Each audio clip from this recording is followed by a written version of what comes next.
28 litre का कोई mixture है जिसमें मिल्क, वाटर, मिल्क और शुगर का रेशियो दिया है 3:4:7। कोई दूसरा मिक्सचर है, इतनी ही अमाउंट है, कितनी, 28 लीटर ही, उसमें पानी, दूध और चीनी का मिश्रण कितना है रेशियो, 10:7:18। तो हमें ये बताना है कि जो नया मिक्सचर बना है उसमें पानी कितना मिलाया गया है।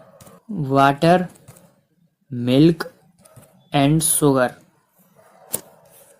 पहले रेशियो कितना था, 3:4:7। बाद में कितना है दूसरे वाले में, 10, 7 और 18। इनको ऐड करिए ज़रा, तो ये बनेगा 14। इसको ऐड करिए ज़रा, ये बनेगा 35। लेकिन ऐसा हो नहीं सकता है।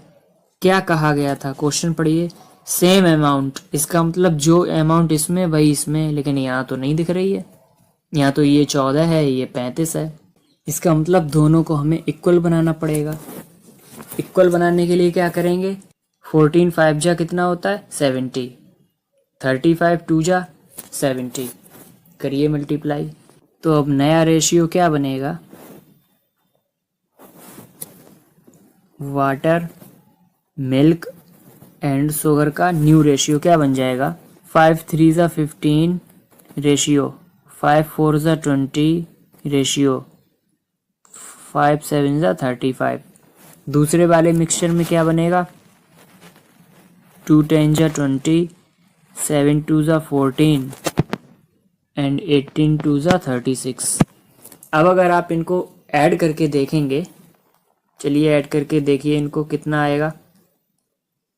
इसको ऐड करेंगे आप, ये आएगा 70, ये आएगा 70, इक्वल बन गया है। अब दोनों मिक्सचर इक्वल हैं, इसका मतलब है हमारे हिसाब से 70 यूनिट हो रहा है। लेकिन सवाल में कितना दिया है, 28 लीटर, यानी ये 70 यूनिट जो है वो 28 लीटर के बराबर है। इसमें 7 से डिवाइड कर दीजिए तो 10 यूनिट की वैल्यू कितनी हो जाएगी, 4 लीटर। पूछा क्या है हमसे, क्वेश्चन में पूछा है कितना पानी मिलाया गया है नए मिक्सचर में। देखिए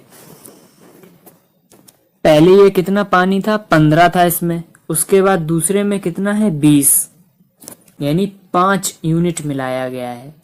हमने 10 यूनिट की वैल्यू निकाली, 10 यूनिट की वैल्यू कितनी निकाली, 4, हमें चाहिए 5 की, यानी यहाँ 2 से डिवाइड लगा दीजिए, यहाँ 2 से डिवाइड लगा दीजिए, तो 5 यूनिट की वैल्यू कितनी आ जाएगी, 2 लीटर। इसका मतलब है 2 लीटर पानी मिलाया गया था, यही आंसर है। नेक्स्ट क्वेश्चन पे चलते हैं। इसमें क्या कहा है, कोई बोट है जो अप स्ट्रीम टाइम ले रही है 10 घंटे का कोई डिस्टेंस कवर करने में, वही डिस्टेंस कवर करने में 4 घंटे ले रही है बोट जब डाउन स्ट्रीम जा रही है, यानी धारा की दिशा में जा रही है। तो हमें रेशियो बताना है speed of boat and speed of stream, यानी धारा की चाल, नाव की चाल और धारा की चाल का अनुपात बताना है। देखिए ये बहुत सरल सवाल है, दिखने में इतनी बड़ी लैंग्वेज है इसकी, लेकिन इसको लगाएंगे कैसे, देखिए down stream upon up stream, यहाँ पर लिखेंगे टाइम, यहाँ लिखेंगे स्पीड।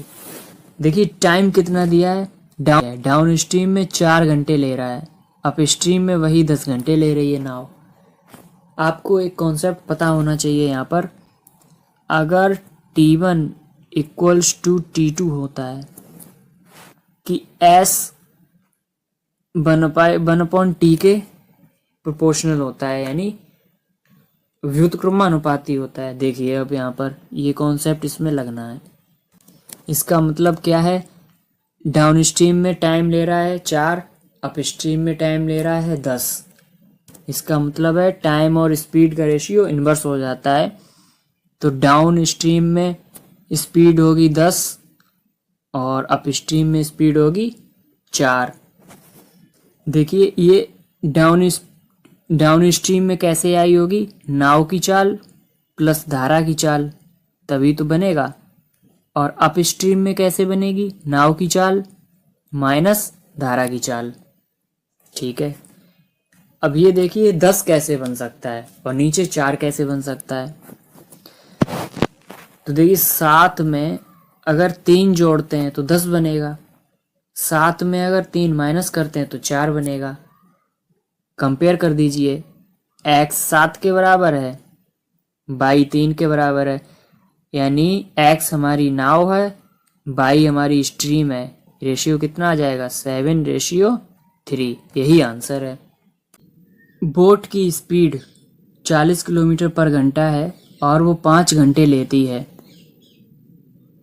एक रिवर है 300 किलोमीटर की, माफ़ कीजिए ये 30 पी नहीं है, ये 300 है, ध्यान रखना है आपको। ये कितनी है?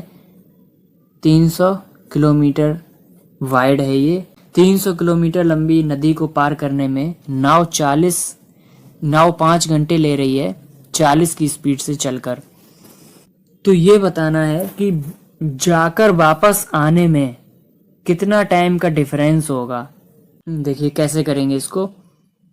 300 किलोमीटर की दूरी है, 40 की स्पीड से चली गई है और इसमें शामिल होगी धारा की भी चाल, क्योंकि ये धारा की दिशा में है। पढ़ा होगा आपने, ये देखिए लिखा है वाइल गोइंग विद स्ट्रीम, यानी कि डाउन स्ट्रीम चल रही है। और कितना टाइम ले रही है? 5 घंटे ले रही है।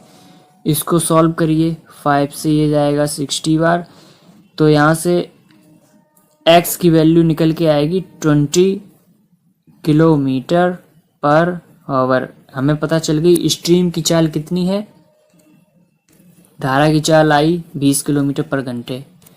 ठीक है, अब हमसे पूछा क्या है, टोटल कितना टाइम लगेगा वो निकाल के फिर हमें ये बताना है कि डिफरेंस कितना आया है आने और जाने के टाइम के बीच में। देखिए जाने में कितना टाइम लग रहा था, इसको नोट करके रखिए, 5 घंटे। डाउन स्ट्रीम में इसको 5 घंटे लगे थे। अब 300 किलोमीटर ही चलना है उसको, लेकिन अब की जाना है अप स्ट्रीम में, यानी 40 की चाल ये थी उसकी बोट की, 20 उसकी धारा की थी। सॉल्व करिए इसको, कितना आएगा? तो ये आएगा 15 आवर, यानी 15 घंटे। 15 घंटे लग रहे हैं उसको डाउन स्ट्रीम में। अब 15 ही टिक नहीं कर देना है आपको, डिफरेंस पूछा है, यानी 15 घंटे ये थे, 5 घंटे ये थे, 15 माइनस 5 यानी कि 10 घंटे का डिफरेंस है आने और जाने का मिलाकर। तो आंसर है इसका 10 घंटे। और ये लास्ट क्वेश्चन था आज का।